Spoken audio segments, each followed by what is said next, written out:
ఇక్కడ ఒక నాణ్యం లభించింది.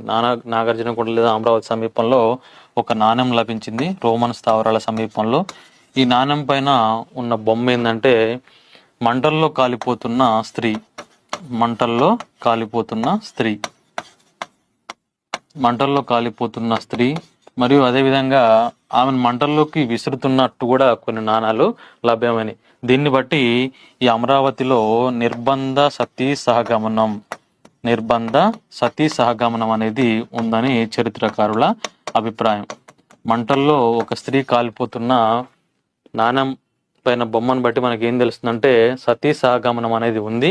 అది కూడా నిర్బంధ సతీ సహగమనం అంటే బలవంతపు సతీ సహగమనం.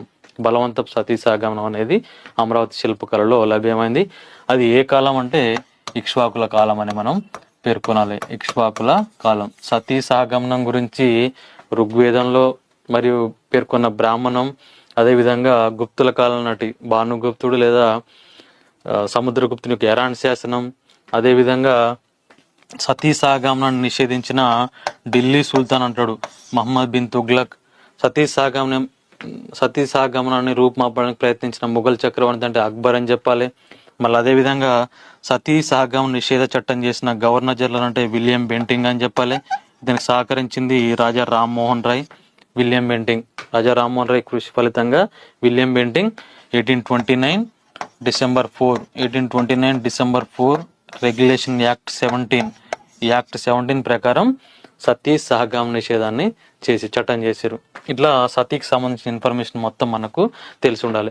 ఇక్ష్వాకుల కాలంలో మంటల్లో కాలిపోతున్న స్త్రీని బట్టి, ఆ లభించిన దాన్ని బట్టి అక్కడ నిర్బంధ సతీ సహగమనం ఉందనేది చరిత్రకారుల అభిప్రాయం.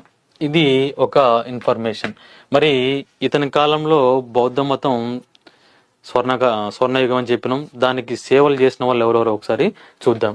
అదేవిధంగా వీరపురుష దత్తుని కాలంలో ప్రత్యేకత ఏంటంటే, ఇతని కాలంలో ప్రత్యేకత, ఇతడు ప్రారంభించిన ఆచారం ఏంటంటే మేనత్త కూతుర్లను వివాహం చేసుకునే సాంప్రదాయాన్ని ప్రారంభించండు. ఆంధ్రదేశంలో మేనత్త కూతుర్లను వివాహం చేసుకునే సాంప్రదాయాన్ని ప్రారంభించింది ఎవరంటే వీరపురుష దత్తుడు. ఇది ఈయనే ప్రారంభించిండు.